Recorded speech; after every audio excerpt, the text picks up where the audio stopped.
अमरावतीच्या राजापेठ पोलीस ठाण्याच्या हद्दीतील माधवनगरात शनिवारी रात्री सशस्त्र लुटाऱ्यांनी चांगलाच उत्पात माजविला। एका सुवर्णकार दाम्पत्यावर चाकूने हल्ला करून त्यांच्याकडील 3,96,000चा ऐवज पळविण्यात आला। पळून जाताना लुटारूंनी गोळीबार सुद्धा केला। त्यानंतर एका नागरिकाला दगड मारून त्याच्या दुचाकीने लुटारूंनी पळ काढला।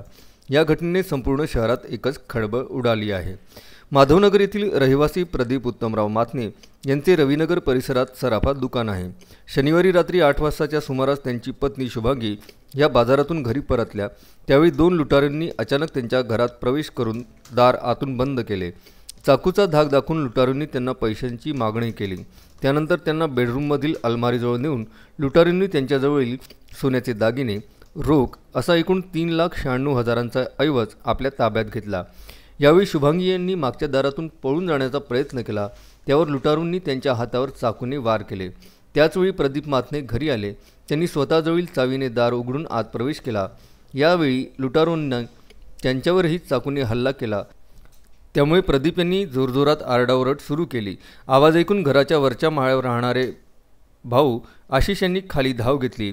त्यामुळे लुटारूंनी दुचाकी तेथेच सोडून पळ काढला।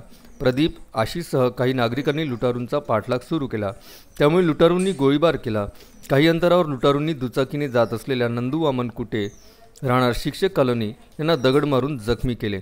त्यांच्याजवळील दुचाकी हिसकावून लुटारू पसार झाले। सदर घटनेनंतर राजापेठ पोलिसांना माहिती देण्यात आली। माहिती मिळताच राजापेठचे ठाणेदार किशोर सूर्यवंशी आपल्या ताफ्यासह घटनास्थळी दाखल झाले। गुन्हे शाखेच्या पथकासह पोलीस आयुक्त डॉक्टर आरती सिंह, उपायुक्त शशिकांत सातव, सहाय्यक आयुक्त सुहास भोसले यांनीही घटनास्थळ गाठून पाहणी केली। दरोडेखोरांच्या सुगाव्यासाठी श्वान पथकाचीही मदत घेण्यात आली। या प्रकरणी अज्ञात लुटारूंविरुद्ध गुन्हा दाखल करण्यात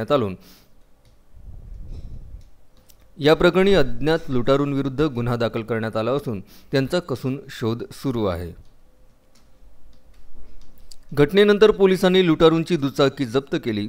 सदर दुचाकीबद्दल माहिती काढल्यावर ती आत्तापर्यंत अनेकांना विकण्यात आल्याची माहिती समोर आली।